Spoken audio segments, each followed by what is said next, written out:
বিরতির পর আবারও স্বাগত সংবাদে। অপারেশন সিঁদুর, এই অপারেশন সিঁদুরে সফলতা ভারতীয় সেনাদের এবং এই সেনাদের অভিনন্দন জানিয়ে সুবিশাল তেরঙ্গা র্যালি ধর্মনগরে, এবং সেই র্যালিতে অংশ নিয়েছিলেন রাজ্য বিধানসভার অধ্যক্ষ বিশ্ববন্ধু সেন সহ প্রশাসনিক স্তরের অন্যান্য ব্যক্তিরা। এবং সেই সফলতম র্যালি বা তাকে কিন্তু অভিনন্দন জানিয়েছেন রাজ্য বিধানসভার অধ্যক্ষ বিশ্ববন্ধু সেন, এবং সেখানে ভারতীয় সেনাদের তিনি কিন্তু অভিনন্দন জানিয়েছেন। আমরা শুনে নেব এই র্যালিকে সংঘটিত হওয়ার পর রাজ্য বিধানসভার অধ্যক্ষ বিশ্ববন্ধু সেন কি অভিমত ব্যক্ত করলেন।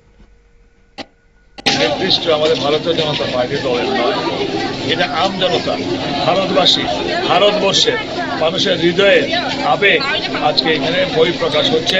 সারা ভারতবর্ষের দিকে দিকে, উত্তর দক্ষিণ পূর্ব পশ্চিম, আবার বৃদ্ধ বনিতা, কাশ্মীর থেকে কন্যাকুমারীতে এই মিছিল চলছে, মিছিল চলছে, মিছিল চলছে, চলবে। কারণ পাকিস্তানকে এবার যেভাবে দুর্মুষ করেছে আমাদের ভারতীয় সৈন্যবাহিনী, পাশাপাশি আমাদের নরেন্দ্র মোদীজির যে নেতৃত্ব, রাজনাথ সিংজির যে নেতৃত্ব, অমিত শাহজির যে নেতৃত্ব, পাকিস্তানকে কোমর ভেঙে মাটিতে শুয়ে দিয়েছে।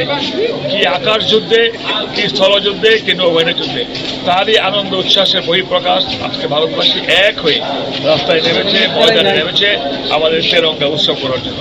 আমাদের ঝান্ডা, আমাদের গৌরব, ভারতবর্ষ, আমরা ভারতবাসী, এটা যেমন আমাদের গৌরব, তেমনি ভারতবর্ষের এত বড় ভারতবর্ষ কিন্তু প্রত্যেকের হৃদয়ে আজকে গেঁথে গেছে।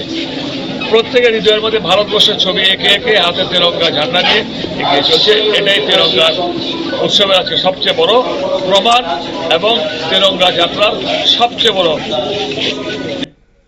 আপনারা শুনলেন রাজ্য বিধানসভার অধ্যক্ষ বিশ্ববন্ধু সেনের বক্তব্য।